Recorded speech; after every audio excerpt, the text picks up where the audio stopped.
ኢትዮጵያ በሆርሙዝ ሰርጥ መዘጋት ጉሮሯቸው ከሚዘጉ ሀገራት መካከል ተሰልፋለች። ክብሩን ትራምፕ ይወስዱና Pakistan, Jordan and Ethiopia are very dependent on oil and gas from the Gulf. እኛ መካከለኛ ገቢ ካላቸው ሀገራት መካከል ተሰልፋለች ብለን ስናስብ በ2050 ካሉ ሀያላት ሀገራት መካከል ተሰልፋለች ስንል ይሄ የሰልፍ አምሮታችን ነው እንግዲህ በዚህም በዚያም ብሎ እዚህ ጋር ያሰለፈን። በነገራችን ላይ አሁን መንግስት ድንገት ተነስቶ ሰላማዊ ሰልፍ ፈቅጃለሁ ተሰለፉ ቢለን ራሱ አይ እግዚአብሔር ይስጥልን አሁን ተሰለፍን በቃ ነው የምንለው። ጌታዬ ነዳጅ ልንቀዳ እኮ በመኪና ተሰልፈን ሰልም እየጨፈርን ለታክሲ ሰልፍማ የምንሰለፈው ያው ጫፉን ለማግኘት እንደገና ሌላ ታክሲ ተሳፈረ። እንግዲህ መንግስት ይሄን ዓለም አቀፍ ችግር ሀገር አቀፍ ጉስቁልና የምንቋቋምባቸው መንገዶች መካከል እየጠቀሰልን ይገኛል። ከነዛ መካከል አንደኛው ከቦሌ እስከ ጉለሌ በእግር መጓዝ። መንግስት እንዳብራራ ከሆነ እንግዲህ ነዳጅ ልንቆጥብባቸው ከምንችላቸው መንገዶች መካከል አንደኛው በእግር መጓዝ ነው ብሏል። እኔ ግን መንግስት አንዳንድ ጊዜ በጣም አሞላቆ የሚያኖረን ነው እንደሚመስለው እላለሁ። ማለቴ በእግር ባለመሄድ ምክንያት ውፍረት ያስቸገራቸው ዜጎች ያሉባቸው ሀገራት የሚሰጡትን መፍትሄ እንዳለ ለኛ መጠቀም። እኔ መቼም በዚህ ሀገር ጂም ስሩ የሚሉ ስፖርተኞች፣ ምግብ ቀንሱ ምናምን የሚሉ የምግብ ባለሙያዎች ከክበበው ገዳ እኩል ነው የሚያስቡት። ሲጀምር የምግብ ባለሙያዎች እዚህ ሀገር ስራቸው መሆን ያለበት ምግብ የሚገኝባቸውን 10 መንገዶች መጠቆም። በነገራችን ስር አላስፈላጊ ጉዞ ሰርዙ ያላችሁትንም ምክር ሰምቶ በማግስቱ ብዙ ሰው ከስራ ቀረ አሉ። እኔ ሆነ እንግዲህ የነዳጁ ነገር አኳኋኑ ወገባችሁን ጠበቅ አድርጉ የሚያስብል አይነት እየሆነ ነው። መንግስትም እስከዛሬ ከሚገዛው በግማሽ ቀንሶ መግዛቱን አርድቶናል። በሚቀጥለው ደግሞ ጀሪካኑን ይዞ ሲሄድ የለም ሊባል ይችላል። እኔም ብለው ግን መጠባበቂያ ምናምን የሚባል ነገር ጭርሱን አልነበረንም። ለመጠየቅ ያህል እንዴ ይሄ የተፈጥሮና ሰው ሰራሽ ችግርና ቀውስ በሚፈራረቅባት ዓለም ላይ እየኖርን ልክ እንደሞላለት ሀገር ነዳጅ ደፍድፎ እንዳስቀመጠ ሀገር ነበር እንደሚያደርገን ማለት ከእጅ ወዳፍ። እኔማ ከእጅ ወዳፍ የሚኖርብሽ ሀገር የምትባል ነበር የሚመስለኝ። ለካ ራሱ ሀገሪቷም ከእጅ ወዳፍ ነበር ኑሮዋ። በነገራችን ላይ እኛ በ2050 ከሀያላኑ ጎራ ምናምን ስትሉ የሆነ ነገርማ አለ ምናምን እያልን እየጠረጠርን ነበረ። ጭራሽ በ20 ምናምን እኮ ላንደርስ ነው። በእርግጥ የህዝብ ቁጥሩ ከተቀነሰ ከሀያላኑ መካከል የማትሰለፍበት ምንም ምክንያት አይኖርም። ነዳጁን በተመለከተ እንግዲህ ጎረቤቶቻችን ሁሉን አቀፍ ውይይት በማድረግ ለህዝባቸው ይበጃል ያሏቸውን መፍትሄዎች ለማምጣት ሞክረዋል። እዚህ ጎረቤታችን ኬንያ ራሱ የሚመለከታቸውን አካላት እና የግሉ ዘርፍ የኢኮኖሚ ተጠቃሚዎችን በመሰብሰብ ምክክር ካደረገች በኋላ ይበጃል ያሉትን የውሳኔ ሀሳቦች አሳልፈዋል።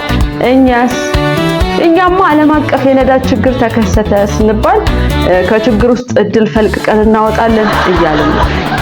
ጌታዬ ከዚህ ችግር እድል አይፈለቀቅም፣ ሌላ ችግር ነው ፈልቅቀን የምናወጣው። እንዴት ነው ነገሩ? ነዳጅና ጥጥም ላይ እንጂ እንዲህ አይነት ንግግሮች ለሞቲቬሽናል ስፒች ምናምን ሊያገለግሉ ይችላሉ፣ ለሀገር ግን አይሰራም። እንዴት አይነት ነገር ነው? አታናድኝ እንጂ ምንድነው? አጋጣሚ መጠቀም ሴትዮዋ ይሄንን እድል ተጠቅማ ሳር ቤት እየመጣች እኔንም ያው በስልክ ሴትዮዋ ማለት ጽጌ በየነ ትባላለች። እሺ እሷ ያው መጀመሪያ በፊትም ገለጻ አድርጌያለሁ። ከዚህ በፊት ከኔ ጋር በቴሌፎን ኮንታክት አድርግ ነበር። ምንድነው ጽጌ?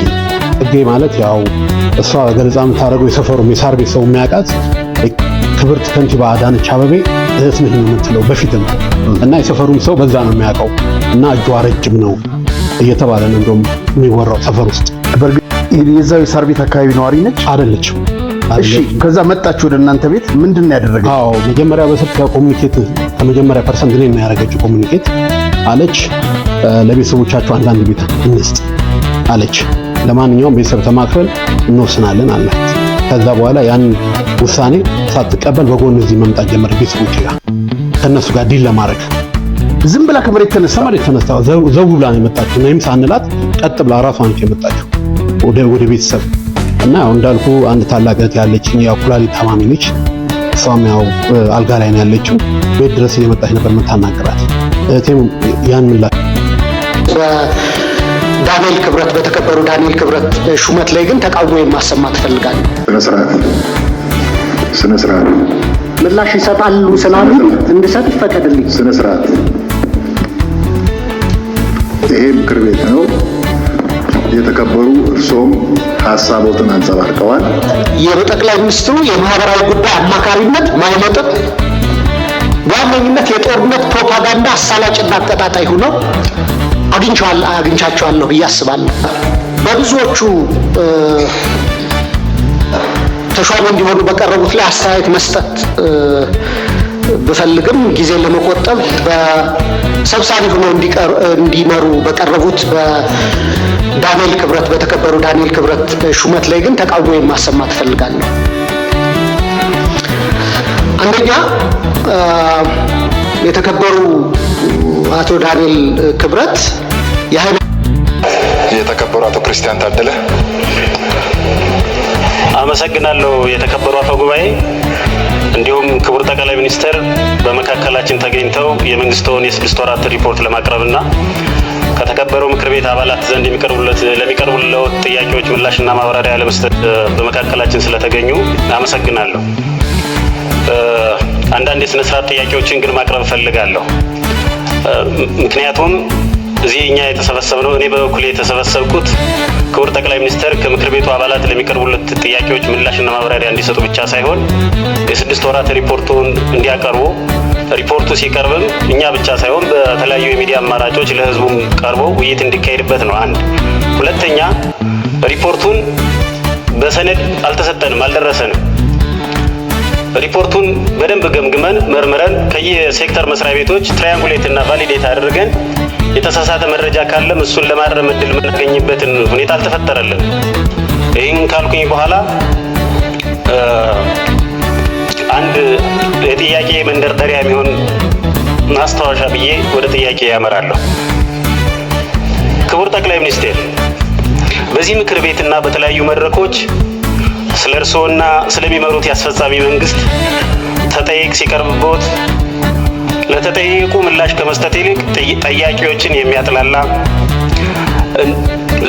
አስተያየት ሲያራምዱ፣ አለፍ ሲልም ተጠይቅ የቀረበቦት የወጡበትን ብሔር በመጥላት እንደሆነ አድርገው ምላሽ ሲሰጡም የቅርብ ትዝታችን ነው። ክቡር ጠቅላይ ሚኒስትር፣ ጥያቄ የማቀርብልዎ እኔ በብሔሬ አይደለም። ይህን ጥያቄ ሳቀርብልዎ እርስዎም የሚወክሉትን ብሔር በመጥላት አይደለም። ምላሽና ማብራሪያ ሲሰጡም ለጥያቄ ብሔርዎንና ምናልባት የመንግስት ግልበጣ ሴራ ነው በሚል ምላሽና ማብራሪያ እንዳይሰጡ ከወዲሁ አደራ ማለት እፈልጋለሁ።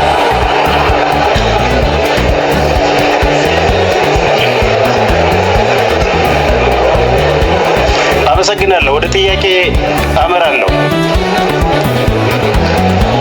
የዜጎችን ደህንነትና የሀገርን ሉዓላዊነት መጠበቅ ዝቅተኛ የመንግስት ኃላፊነት ሆኖ ሳለ ዜጎች በማንነታቸው ምክንያት በመንግስት የጸጥታ ኃይሎች ይገደላሉ። ኢቲቪ ማጨራሽ አፍሪካ አሁን የራሷን የኢነርጂ ነፃነት የምታረጋግጥበት በረከት ነው ብሎ ቁጭ አስባችሁታል? አንድ አባት ልጆቹ ራበኝ አባዬ ሲሉ ይሄ ረሃብ ወጥቼ የምሰራበት እድል ነው ሲል አፍሪካ የምትነቃው ስትገረፍ ነው እያላችሁ እኮ ነው። ብቻ ነገርየው በጣም ሲሪየስ ነው። ሀገሪቱ የገዛቸውንም ነዳጅ ጨርሳ መንገድ ላይ ቀጥ ከማለቷ በፊት መንግስት የሚመለከታቸውንም የማይመለከታቸውንም አካላት ሰብስቦ የሆነ አይነት የመፍትሄ ሀሳብ ቢፈልግ የሚል ምክር ለመለገስ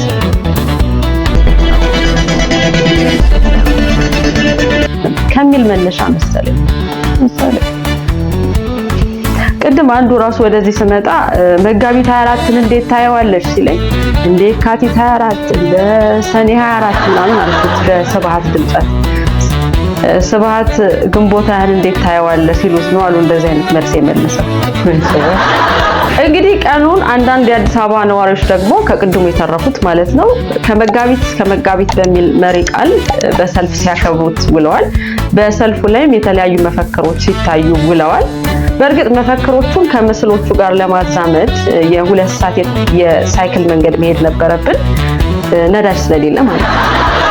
ማለት ወርሃ መጋቢት ለኢትዮጵያውያን የዲሞክራሲያዊ ልምምድ መሰረት የጣለ ነው ካለም በኋላ ጠቅላይ ሚኒስቴሩ በሳይክል ሲሄዱ መሰረት ሊጥሉ ነው በሳይክል የሚሄዱት ወይ ደግሞ የዲሞክራሲያዊ ልምምድ በሳይክል ይመሰላል ነው ምን ለማለት ያው ይሄ ጥያቄ መፈክር የሚጽፈው ሰው ነው የሚመለከተው ይሄኛውን የጻፈውን ሰውዬ ግን ያው ደሞዙን በትቀንሱበት ባይ ነው ኢትዮጵያ ከመበተን የዳነችበት ቀን ይልና ሐይቅ ያሳየናል ቅኔ መሆኑ ነው ወይስ ለየምስሎቹ የራሳችንን ካፕሽን ወይም ጽሑፍ እንድንሰጥ የቤት ስራ ልሰጡን ለዚህ ግን እኔ አፍም የለኝ አንተ የሰው ፎቶ እንደዚህ ይያዛል እንዴ በህይወት ያለ ሰው ፎቶ እንደዚህ ይያዛል እኔማ አንዳንዴ ለውጡን የማይቀበሉ ሰርጎ ገቦች አሉ ነው የሚመስለው የሰልፍ ነገር ሲነሳ ግን ሁሉ ጊዜ ወደ ሐሳብ የሚመጣው አገዛዝ ቢቀየርም የሰልፍ አምሮታቸው የማይቀየሩ ሰዎች ነው ያው ይሄ የሚያሳየው እንግዲህ አንዳንድ የአዲስ አበባ ነዋሪዎች ደና ወገብ እንዳላቸው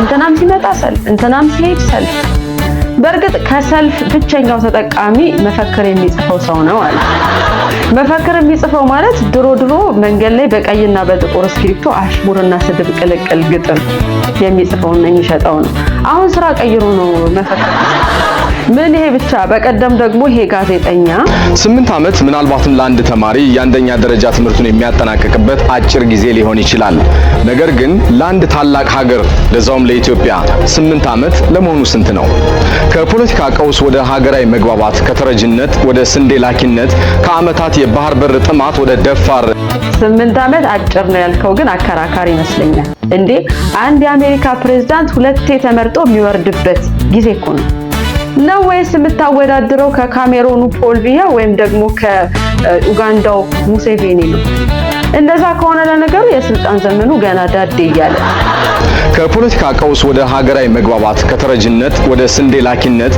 ከዓመት ማለት ሀገሪቱ ግን አሁን የዘረዘርካቸውን ነገሮች የምናይበት መነጽር በነፍስ ወከፍ ልታድለን ይገባል ወይ ደግሞ ከናንተ ጋር ለምን በጋራ እንጠቀም እኔ አሁን ለምሳሌ ጋዜጠኛውን መነጽር አንዳንድ ጊዜ እንድታወሳኝ ስል በትትና መለከታለሁ ታየኝ እኮ 50 ወይም 70 መነጽር አድርገን በዚህ ወዲ የስንዴ ማሳ ስንዳስስ በዚህ ወዲ ደግሞ ባህር ላይ ስንፈላሰፍ እኔ ምለው ግን አንዳንድ ጊዜ አንዳንድ ነገሮችን ብንዘላቸው ለምሳሌ የወንጀለኛ መቅጫ ህጉን አሁን የተሻሻለው ማለት ነው ከዚህ በፊት ከነበረው ምን ልዩ ያደርገዋል ተብለን ስንጠየቅ 1954 የወንጀለኛ መቅጫ ስነ ስርዓት የጸደቀው ጥቅምት 23 1954 ነው ይሄ ማለት የንጉሱ የጃንሆይ 31ኛ ዓመት የንግስና ዓመታቸው የሚከበርበት ዕለት ነበርና የዛሬው የወንጀል ህግ ስነ ስርዓትና የማስረጃ ህግ እንዲሁ የጸደቀው መጋቢት 24 2018 ነው ይሄ ማለት የክቡር ጠቅላይ ሚኒስትራችን 8ኛ ዓመት የንግስና ዕለት መሆኑን ማየት ይችላልና ይሄኛው የተለየ ግጥምጥሞሽ አለው በእርግጥ እንዲህ አይነት አሁን ይሄ መልስ ቢዘለልስ ወንጀለኛ መቅጫ ህጉ ላይ ግን እንደዚህ አይነት መልሶችን በመለስ 50 ቁጭ ብድግ ያሰራል የሚል መካተት ነው ተዋ ዝም ስንል ጭምት ስንሆን ጨፍኖ አይባልም እየተላለፍን ብለን ስናልፍ ብታሳልፉ ለማለት ሲሆን የሚቀጥለውን መጋቢት 24 ደግሞ ልዩ የሚያደርገውን የተለየ ነገር እንመኛለን ለማለት ነው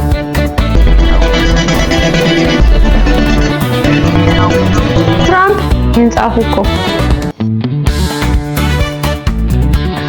ይሄንን ስልክ ቁጥር እኮ ደረስኩበት ከዚህ በፊት የኦሮሚያ ምክትል ፕሬዝዳንት አቶ አወሉ አብዲ ነኝ ብሎ ምክንያቱ ባልታወቀ ሁኔታ ማለት ነው በ24 ሰዓት ውስጥ አጠፋለሁ ወይንም ደግሞ ቲክቶክ አካውንትን ዲአክቲቭ አረግልሃለሁ የሚል ዛቻ ዝቶብኝ እንደነበር ለእናንተም አሳውቂያለሁና 24 ሰዓቱ ሲደርስ ሜቢ ረስቶት እንዳይሆን ብዬ 24 ሰዓት ደርሷል እኮ ብዬ እንደሚሰይ ላኩለት ሚሴይ ስልክለት ግን ስልክ ቁጥሩን አጥፍቶት አካውንቱ አሜሪካን ሀገር እንደወጣ አይነት አድርጎ አስመስሎ እንትን ብሏል እኔ ግን በዚህ ላቆም ስላልፈለኩ ስልክ ቁጥሩ ላይ የተለያዩ ምርመራዎች ታደርጉበት ነበር ምርመራ ውጤት እንደሚያሳየው ከሆነ ስልክ ቁጥሩ እንደተባለው የኦሮሚያ ፕሬዝዳንት ጽሕፈት ቤት የወጣ ስልክ ቁጥር ነው ቴሌ ላይ ተመዘገበው በኦሮሚያ ፕሬዝዳንት ጽሕፈት ቤት ነው። ስልክ ቁጥሩም እንደተባለው የምክትል ፕሬዝዳንቱ የአቶ አወሉ አብዲ ነው። ይሄ ተረጋግጧል። ነገር ግን አቶ አወሉ አብዲ ነው ወይ ይሄንን ጽሑፍ ለኔ ይላከልኝ የሚለው ነገር አጠያቂ ነበርና ይሄንን ምርመራ ማድረግ ነበረብን። አንድ ምሳሌ ጠቅሼ ወደዚህ ሪዛልት ልንገራችሁ። ከዚህ በፊት አንድ ተበድያለሁ የሚል ሌባ ከሶኝ ነበርና ስከሰስ እውነቴን ነው የምላችሁ ደስ ነው ያለኝ። ምክንያቱም እነዚህ ገለሃለን ምናምን ብሎ ከሚያስፈራሩኝ ሰዎች ይልቅ ወደ ሕግ የሄደ አካል ተበድሎ ሊሆን ይችላል። ስለዚህ ያንን ሰው ማክበር አለብኝ ብዬ ቀጥታ ወደ መሬት ተነስቶ ቢሊየነር ነኝ ሚሊየነር ነኝ እያለ የሚበተረቅ አንድ ሰው በዚህ ሶሻል ሚዲያ ላይ ካያችሁት በእኔ ይሁንባችሁ፣ ይሄ ሰውዬ አጭበርባሪ ሌባ ነው። አንዳች ነገር ከእናንተ ላይ ፈልጉ። ሲጀምር እነዚህ ሰዎች ጅላንፎ ጅል ናቸው። ምንድነው ጅልነታቸው መሰላችሁ? በዚህ ዘመን የአንድን ካምፓኒ የአንድን ሰው ለመንግስት የከፈላትን ግብር ብቻ በማየት ያ ካምፓኒ አለኝ የሚለው ካምፓኒ ያለውን ካፒታል ማወቅ ይቻላል። ምንም ችግር የለውም። ፎርብስ መጽሔት ለምሳሌ በየአመቱ ባለሀብቶች ደረጃን ያወጣል። ይሄ ደረጃን እንዴት ነው የሚያወጣው? ሰዎቹን ባለሀብቶቹን እኮ ጠይቀው አይደለም፣ የከፈሉትን ግብር በማየት የካምፓኒዎቹን ካፒታል ያወጣል ማለት ነው። ካፒታሉ ይታወቃል። ኢትዮጵያ ውስጥ ግን እንደዛ አይደለም። ብዙ ባለሀብቶች ኢትዮጵያ ውስጥ ወደ አማርኛ ልመልሰው ወይስ ወደ ጨዋ ንግግር? እንግሊዘኛም ብልግናም ነው። ማክሰኞ ፓወር ፕላንታችሁንም ሆነ ድልድዮቻችሁን የማጋይበት ቀን ነው። ያንን የተረገመ ሰርጥ ክፈቱ እናንተ ቃሎች። ይሄን አሁን ታዲያ መተርጎም ነበረብኝ። እኔ ግን ከዚህ በፊትም ብያለሁ፣ የይህን ሰውዬ ስልክ ቀምታችሁ አስቀምጡ፣ ወይ ደግሞ የእሳቸውን ስልክ የሚቆጣጠር ሚኒስቴር መስሪያ ቤት አቋቁሙና ሌላ ሀገር አስቀምጡ። እሱንም ቢሆን እንዴ ይሄን እኮ በእኛ ሀገር ባህል ስንመነዝረው የሆነ መንደር ውስጥ መሀል ላይ ወገባችንን በነጠላ ሸፍ አድርገን የምንሰዳደበው ነገር የመሪ ንግግር አይደለም። ምን እሱ ብቻ እደበድባለሁ ያለው ነገር እኮ ለነሱ እንግዲህ ካልሰራ አላውቅም ዋር ክራይም በራሱ ላይ ክስ ከፍቶ ምስክር ቆጥሮ ምስክሩን እና ፋይሉን አደራጅቶ ወደ ወንጀሉ የሄደ ብቸኛው የዓለማችን ሰው ሳይሆን አይቀርም። ብቻ የኢራንና የትራምፕ ፍጥጫ እንደቀጠለ ነው። እዚህ አሁን ዜናውን እየጻፍን እየተቀረጽን ባለንበት ወቅት ከኢራን ጋር የ45 ቀን የተኩስ አቁም ስምምነት ላይ ለመድረስ እየተነጋገሩ ነው። በእርግጥ ሰውየው ከ45 ደቂቃ በኋላ ሀሳባቸው ሊቀይሩ ይችላል። ትራምፕ መቼም በማይጣሉት ሰው የለም። አሁን በቀደም ራሱ ፈረንሳይ ኢራንን ለማጥቃት አልተባበርም ብላኛለች በሚል መነሻ የፈረንሳዩን መሪ ኢማኑኤል ማክሮንን እንዳይሸጥ እንዳይለወጥ አድርገው ሰድበውታል። እንሆኝ ስድቡ France, Macron, whose wife treats him extremely badly, still recovering from the right to the job. ባለፈው ሚስቱ መንጋጭላውን ያወለቀችው እስካሁን አልተሻለውም ያሉ አንድ ክለብ ማለት ሴቶች የሚማገዱበት ነው። አንድ ሴት ለሁለት ይዘዋቸዋል። እየቀረበ ያለው መጠጥ በደረቁ ነው ውስኪ የሚሰጧቸው። ለትሬሳ እየጎተቱ መድኃኒዓለም ግቢ ውስጥ ይዣቸው ገባውና እኔ አቅም የለኝም ከዚህ በላይ እጄን ይዛ ጭኗ ስር አስገብታ ባቡየዋን ማለት ነው እንዲህ ነው የምታረጊው። ምን እናትህ ምን እያረገች ነው? ሁሌ እኮ ነው ማያችሁ የምታረጉትን። እውነቴን ነው። ምንም ያረጉት በቃ ብሬያት መተኛ ጀመርኳል። ካክስት ጋር የሀገራችን አርቲስቶች ምናምን የሚባሉት እኔ የሺሻ ገመድ ያላቀበልኩት አለ ብዬ አላምንም። በቤት በመኪና ምናምን እንጫወታል። ከዛ ሰው በሚስት ሲጫወት አይተታቃለ። አሁን ተጠርሻለሁ የእውነት እስከ ሚሊዮን ብር ለመጠጥ እንደምን ሆናል? ለምን ኮንዶሚኒየም ጠጥታ ያራሉ እኮ እኔ አልኩ ከኪ የተባልኩ ሰው ነኝ። በቃ በህይወቴ ቆንጆ አልነበረ የደሃ ልጅ በልቼ ሳልጨርስ ምን ፍቅረኛ ነው? ቢልጌት መጥቶ ለዛች ለጋዜጠኛ የፈለግሽውን ቁጥር ጻፊ ሲላት አይ ምናምን የተገደረደረችው እሷ ፕሮማክስ ነኝ። በቃ እኔ ማለት ዳናዊት መክብብ ተረኛዋ ከዚህ ሰፈር የምናባራት ሴት ሆና ተገኝታለች። የመጣ ነው ልናናድዳችሁ ሳይሆን ልናባረራችሁ ነው ይላል ሂርና ክሪፕቶ። አስረግጦ ነው የሚነግራችሁ። እውነቱን ነው የመጣ ነው። ፍጹም ልናናድዳችሁ አይደለም፣ ልናባረራችሁ ነው። ተረኛዋ ተባራሪ አርቲስት ዳናዊት መክብብ፣ አርቲስት የሚለው እንኳን አንደርኮታንኮት ይቀመጥልኝ፣ ዳናዊት መክብብ ሆናለች። እንግዲህ ዳናዊት መክብብ በኤም አልትራ ኮንሰልተንሲ ስር፣ ይሄ ኤም አልትራ የሚባለው ኮንሰልተንሲ የቤተልሔም ታደሰ ኢማም ነው። ቤተልሔም ታደሰ ከዚህ በፊት በኤዱኬሽናል ጉዳዮች፣ በትምህርት ጉዳዮች ወደ ውጪ እልካችኋለሁ ብላ ወጣቶቹን እጥብ አርጋ የጠፋች ሴት ነች። ዳናዊት መክብብም ትልካለች ብላ ስታሳምነን የነበረች ሴት ነች። በእነዚህና ተዛማች ጉዳዮች ተከሰው ፍርድ ቤት ሊቀርቡ አልቻሉም። ከህግ ሸሽተው ከፍትህ ሸሽተው የት እንደሚገቡ እስቲ እናያለን። ወደዚህ ሰፈር አይመለሷት መቼስ ፍርድ ቤት አልቀርብም እያሉ። እንግዲህ የተከሰሱት ሰዎች አንደኛው ኤም አልትራ ነው። ሁለተኛው ቤተልሔም ታደሰ ኢማም ባለቤቷ ነች። ሶስተኛው ገሊላ በለጠ ነች። አራተኛ አቤል ተስፋዬ ነው። አምስተኛ ዳናዊት መክብብ ናት። እንግዲህ እነዚህ ሰዎች በተለይ ቤተልሔም ታደሰ ኢማም የምትባለው ሴት ሌብነት በዘር ይተላለፋል እንዴ?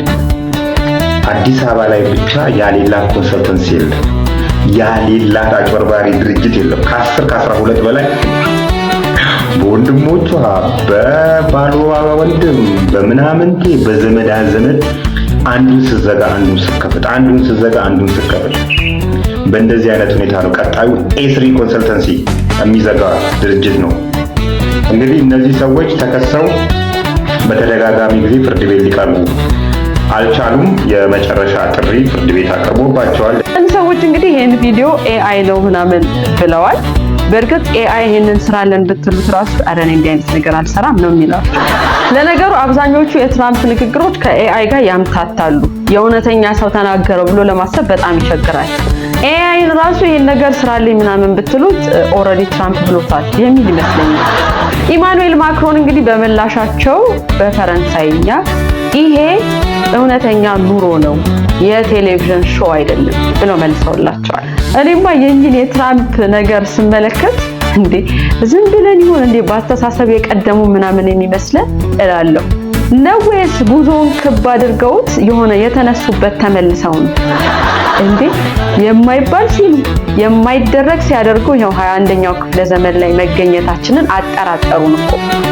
ያው እንግዲህ እንደሰማችሁት የአሜሪካ የጦር ጀት ተመትቶ በተጨማሪ ማለት ነው አብራሪው የት እንደደረሰ አልታወቀም ነበረ። በመሐከል ደግሞ የኢራን ባለስልጣናት እኛ እጅ ላይ ይገኛል የምንለውጠው ግን እስራኤል ይዛቸው የነበሩ ፍልስጤማውያን 10,000 ፍልስጤማውያንን የምትለቁ ከሆነ ነው ብለዋል። አንድ በ10,000 ማለት ነው። በዚህ ጉዳይ አሜሪካውያን ደግሞ ኖ ማን ሌፍት ቢሃይንድ የሚል ፕሪንሲፕል አላቸው። እናሳ ምን ያደርጉ ይሆን? በ10,000 ፍልስጤማውያን ይለዋወጣሉ ወይስ አሜሪካና እስራኤል ክፉ ቃል ይለዋወጣሉ? ወይስ ደግሞ ትራምፕ በዚህ ዙር ማንም ይቅር ይላሉ? እናማ ከትራምፕ የየቀኑ ስታንዳፕ ኮሜዲ ጋር ጦርነቱ አጓጊ ገጽታ እየያዘ መምጣቱን ለመታዘብ ችለናል።